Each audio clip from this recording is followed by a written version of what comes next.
How to fix Pinterest sound problem. In this video I will tell you guys how to fix this. Just follow and watch this video till the end. So you have to open your Pinterest like this, like as I'm doing. Then you have to go directly to your settings. So here you will find like many options. So you wanna fix this problem. So what you should do, you have to search for sounds. So for example here, privacy and data. You will find like many options.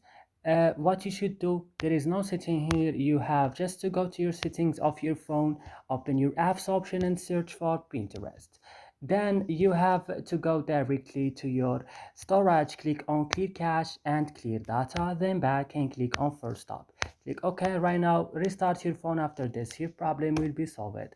That's all guys, don't forget to like, subscribe, see you in another video.